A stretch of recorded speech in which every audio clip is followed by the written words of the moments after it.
Hello there, Cancers. Welcome to your tarot reading. I hope the video finds you well. I hope that it is still helpful for you, still relevant for your situation as we, navigate the energies. And I hope you enjoy the month as well. So without further ado, let me just talk about what came out when I shuffled the cards, okay? I feel like the theme of this reading is a little bit heavy, okay? And I believe I did Scorpio's reading, so the energy for Scorpio was a little bit heavy. And I feel like for you guys, it's a little bit heavy, but it's very different from what would plague a Scorpio, what would bother them. The energy here is different. So let me just relay some of the messages and the images that came out in the pre-shuffle. So first of all, I see this like nighttime park scene, okay? And it's nighttime, there aren't a lot of people, there's no like police patrol cars, there are no like park rangers. So this man, he kind of sneaks out near the water, and then I guess he doesn't have like a fishing license or something. And in the United States, you have to have a fishing license in order to fish in any body of water, okay? So he kind of sneaks around, and then he casts his net into the water. I mean, he casts his line into the water, and then he's hoping to catch something, okay? So that's what he's doing. And he stays there, and he's pretty happy. He's kind of feeling smug that he's getting away with it. And then these joggers came by, these two really attractive female joggers. They came by, and I guess there's like a little, they see him, there's a little bit of flirtation, conversation coming on. And then all I hear is like giggling from the women. And then he kind of tips his baseball hat at them, smiles at them. So there's like flirtation back and forth between him and these two women. And then they continue jogging, and they go off, and he's sort of like looking back at them, and then he's whistling, and then he goes back to fishing. When I saw this image, I feel like this is not you. I feel that you might be dealing with this type of a character where they're kind of opportunistic. Just imagine somebody who didn't want to acquire a fishing license, and now he's fishing in a body of water where he doesn't have the rights to fish. So he's purposely, it's like very premeditated. It's like something that it was planned, orchestrated, knowing that it's wrong, knowing that, it's immoral, or knowing that it's against the law, or knowing that, morally that it's wrong, okay? And so I feel like this person that you might be dealing with is a little bit opportunistic.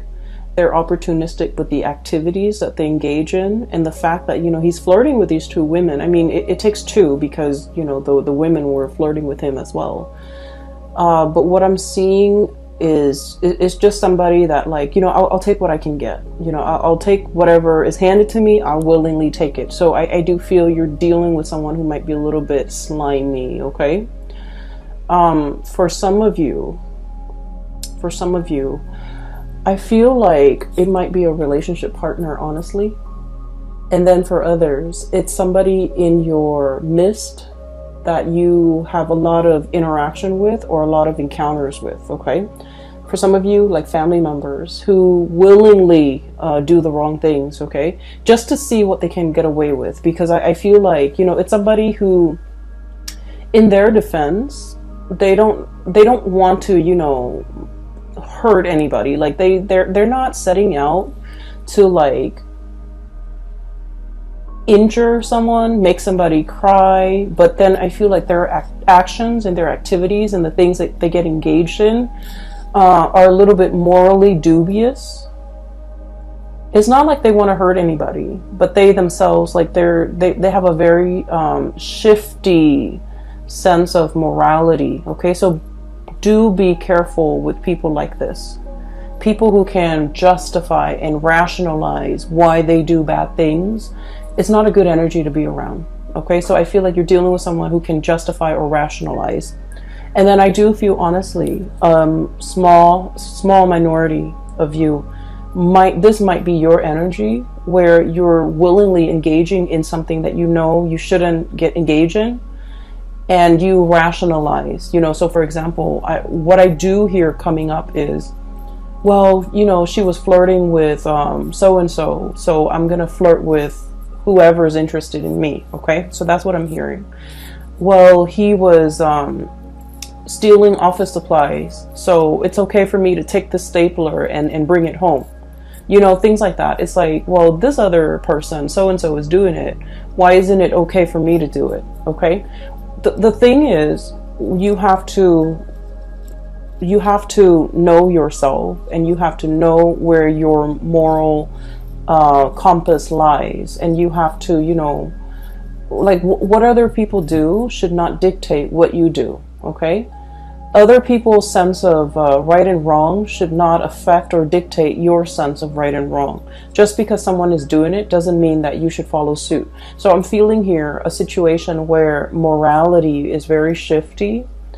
Some of you could be contemplating some type of getting involved in a situation that might be a little bit sketchy because of some payout, either emotional payout or financial payout.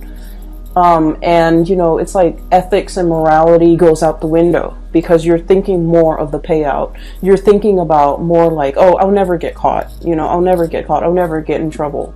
I just want you to be careful about that. And then on the other hand, if that's not you and you're dealing with somebody like this, I do see this energy of, you know, I'll never get caught. No one will ever know. If no one knows, and if I don't get caught, it doesn't hurt anybody, right? Like, so that sense of like rationalizing, trying to justify something that you're doing based on the fact that it'll never see the light of day. No one will ever know. You know, it wouldn't really, in the greater scheme of things, hurt anybody.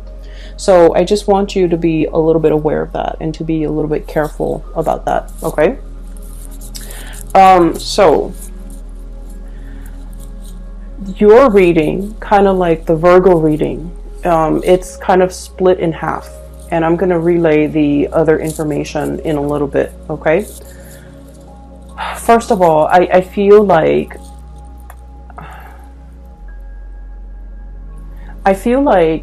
there's a person and you're constantly, you know, looking at what they're doing. You could be checking up on them. You could be, either physically checking up on them or through social media, or through some type of a distance, you know, like texting back and forth, checking up on them through instant messaging. There's something here where you're just like wondering what this person is up to. And the person seems a little bit sneaky. 8 of Pentacles, okay?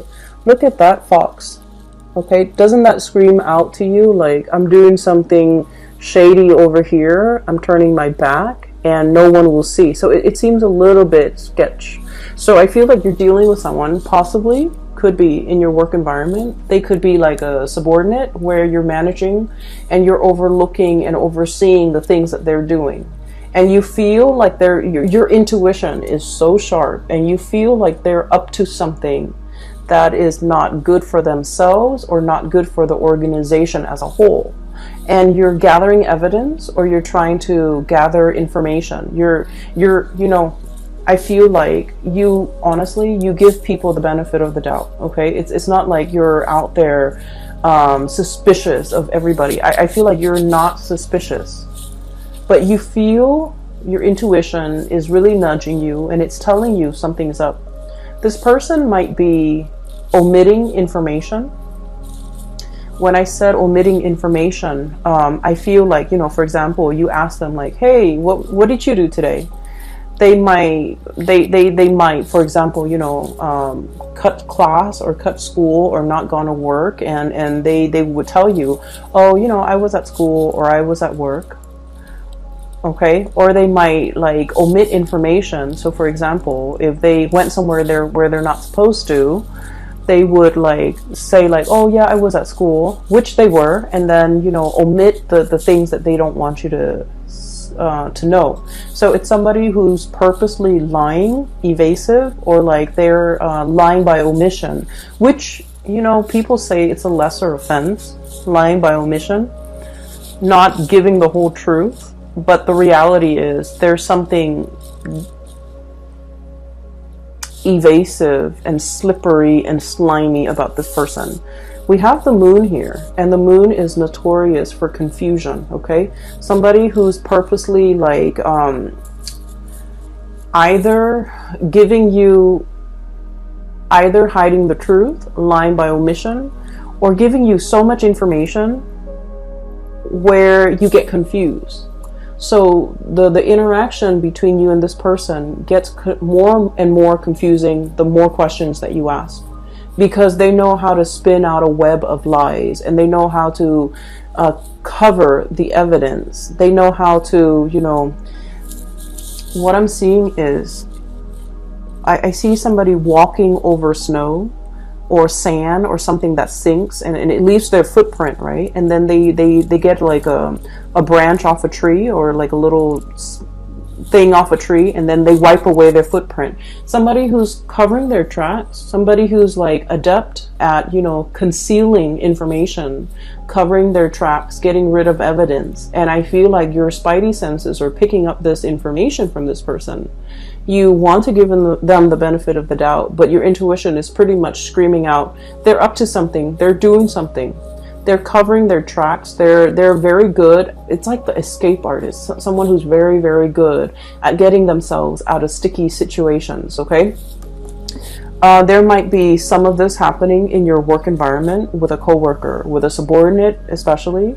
I feel like you're in a higher position than this person, and so you're kind of keeping an eye on them, okay? So we have here the Hermit and the Eight of Pentacles, literally seeing and knowing and keeping an eye out on this person to make sure, because your senses are telling you something is up. And it's associated here with the Knight of Wands. And the Knight of Wands usually is a situation where we like a person, okay? They're someone who's very popular, someone who's very well liked, someone who's quite attractive and just charming, and, you know, it's like the guy in the office that knows everybody's names, that can chat up anybody, that seems very like likable. So I feel like you don't have any, you know, bad track record with this person. They haven't done anything in your eyes to warrant suspicion or hatred, or, you know.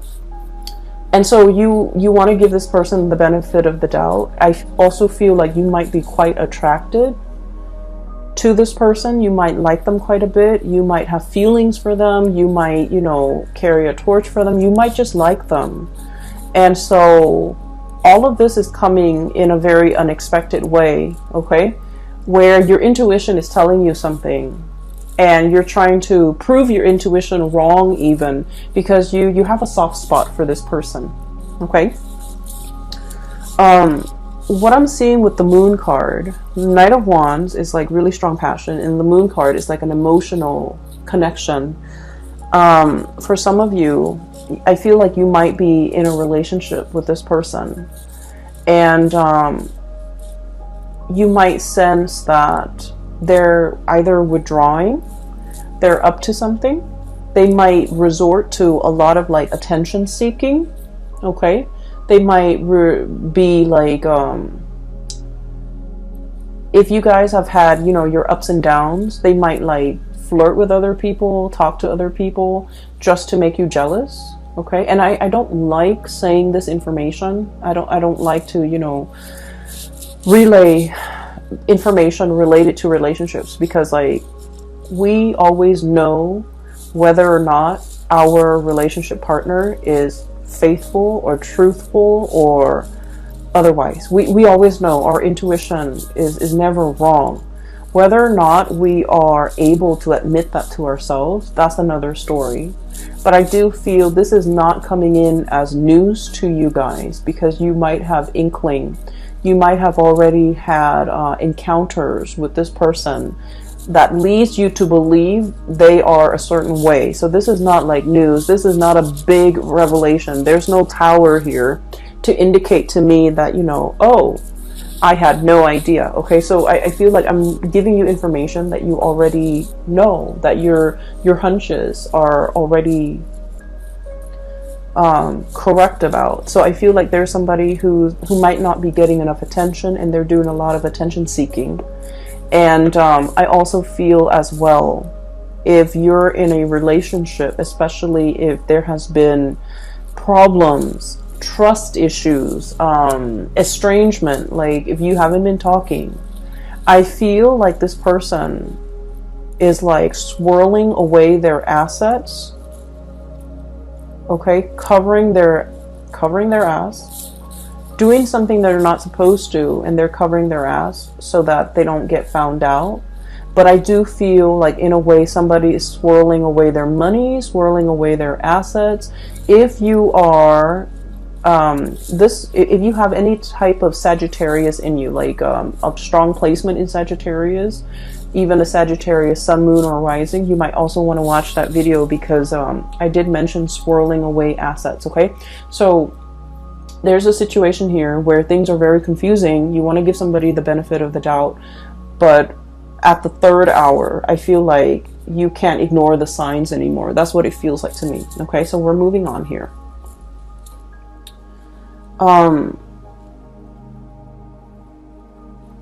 So that's what I'm sensing.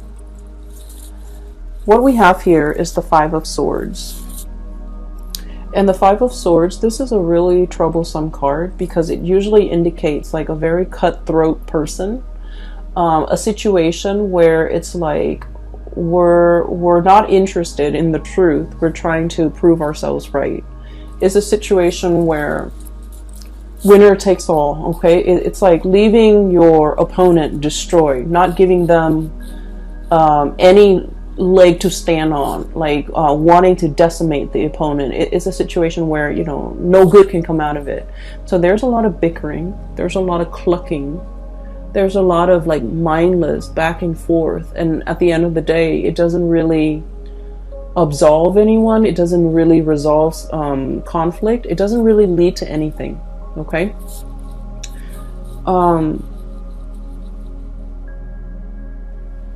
these are, what are they? They're roosters, and roosters have those the sharp spurs on them. So if they ever get into like a fight, they tear each other to shreds. Like there would be blood drawn, right?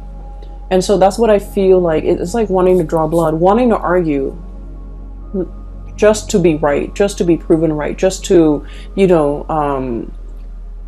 put down the other person. So I feel like there might have been a situation here where there's a lot of conflict, where there's lack of resolution, where the two of you might be estranged or might not want to communicate with each other, because every time you communicate, it leads to conflict. Like there's just like, a lot of the times, couples or people can be very civil with one another. We can agree to disagree. We don't like each other, but we can remain, you know, civil. But I feel like in this situation, that's out the door. That's no longer an option, because there's a lot of distrust. There's a lot of like not liking one another, and there's just a lot of like spying and you know, trying to get to the bottom of things, knowing the other person's up to something and trying to call them out on it, trying to get evidence, trying to catch them in the act. So I do feel this energy here. That's not healthy. Okay, I would say whatever it is that you're looking for, it is going to come out to the surface. Whatever your hunches have been, you know, telling you, whatever your intuition has been warning you about, I feel like there's going to be some truth, some information, some clarity coming to the surface, where you look at the information that's given to you and you're just like, I knew it all along. So once again, this is not something new. This is just confirmation. And it's coming out here, King of Swords, communication, news, information, okay? And the sword energy deals with information. It deals with revelation. And with this big sword, it's like cutting through the confusion, getting straight at the facts. For some of you, there might have been an air sign, Aquarius, Gemini, and Libra, that you might have been in a lot of conflict with. a lot of conflict with. I feel like a part of you really wants to salvage this relationship. A lot of you want to arrive at a truce with this person. A lot of you just want to, you know,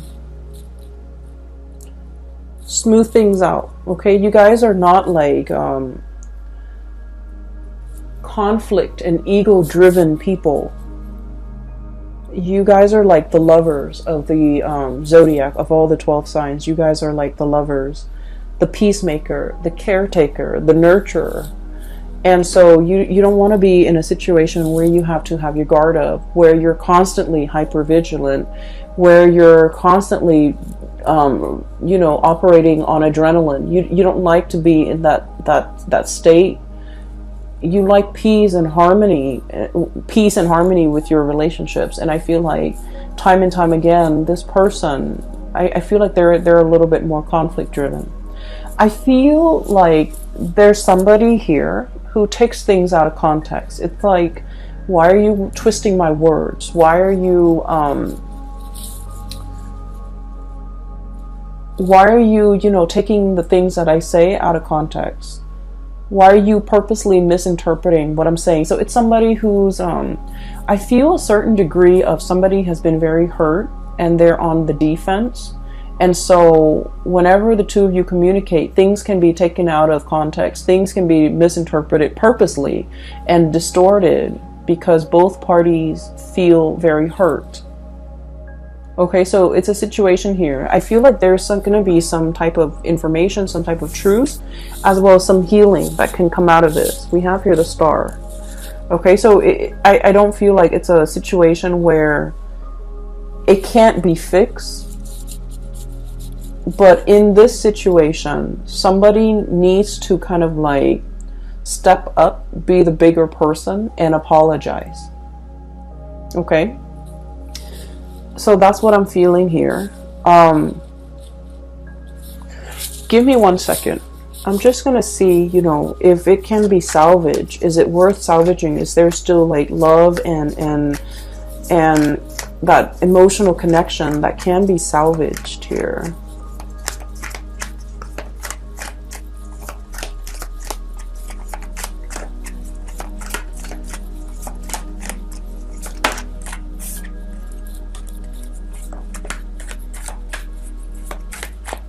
Get one more card.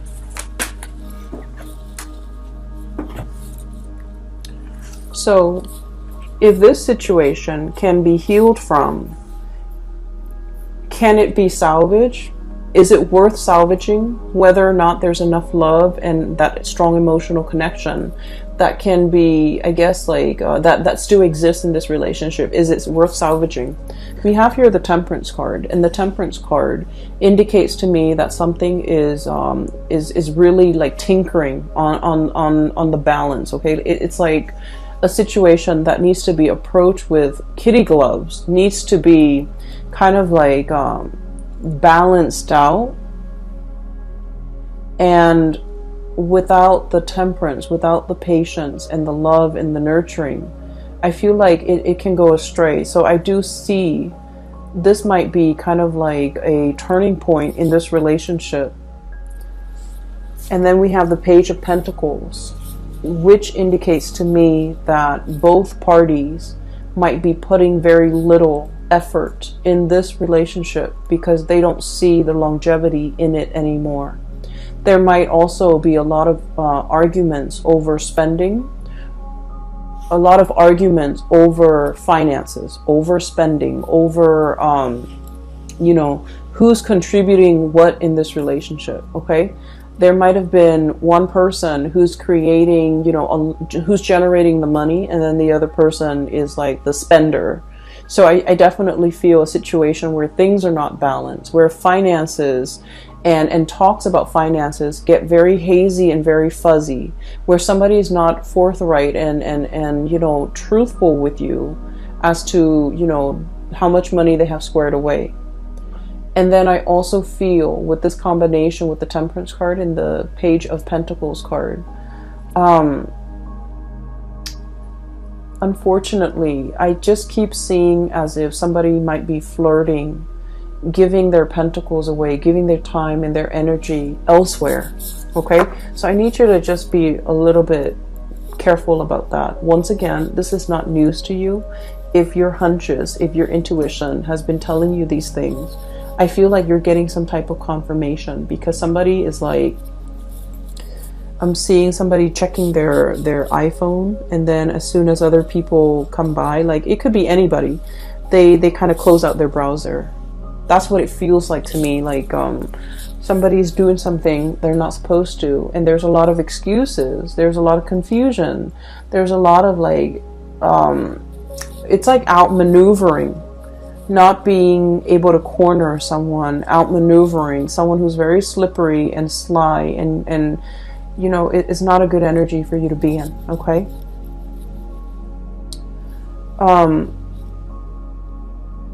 what I do see here is I feel like a lot of you you're hanging on to. Okay, and let me just shift this way here, because I mentioned that the reading is kind of split up. This is one issue that you're dealing with. Here's another thing that you're dealing with. For those of you who have ever read that book, The Scarlet Letter by Nathaniel Hawthorne, it's like a high school reading type of a book. So basically, it's about this woman, and this is like back in the days. She committed adultery, and she got found out, and she lives in this very small community.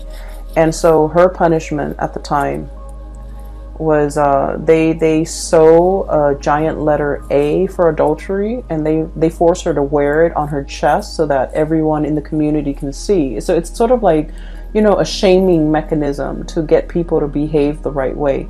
And they did this because they found out she is not married, but she's pregnant. So they put an A on her chest, and she has to walk around with it. And then I think occasionally, every week or so, she has to come to the town square, and then she has to subject herself to like the stocks, the gallows, you know, where you put your head and your hand into this thing, and you're stuck there for a certain amount of time. And then at the end of the day, she goes back home. So it's like a public shaming, or some type of a shaming mechanism. Where was I going with this?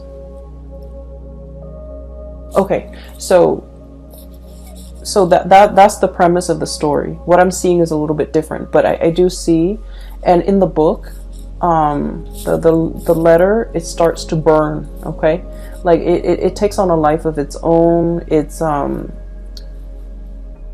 something that can, you know, like physically is only a piece of cloth, but over time it becomes like it takes on a life of its own. It becomes very burdensome. Okay, so that's where I'm getting at, because what I'm feeling here is that sense of social pressure, social like it's like the social expectations forcing us to behave a certain way. We don't want to behave that way, but we do it because social obligation, family obligation, things that are expected of us.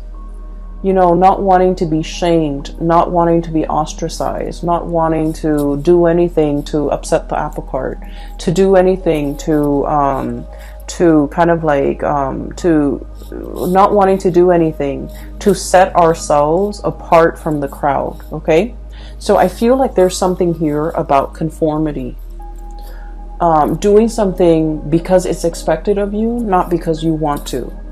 And then over time, it becomes a very huge burden on you. I have here the Hierophant, which is about, you know, order, tradition, doing things by the book, wanting to, you know, be straight-laced. Like the social pressure the social pressure is so prominent that you would do anything to kind of like succumb to it. Okay. And then over time, it becomes here the Ten of Wands, which is a very, very big burden for you to bear. And that's what I was seeing with that Scarlet Letter. It becomes a controlling mechanism.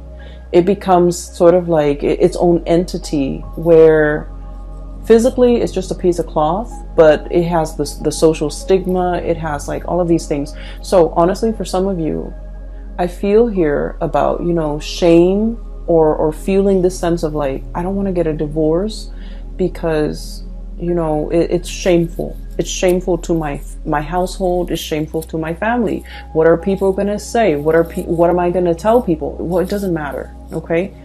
You have to weigh out the option. You know, is it better for me to be free? Am I going to be happier?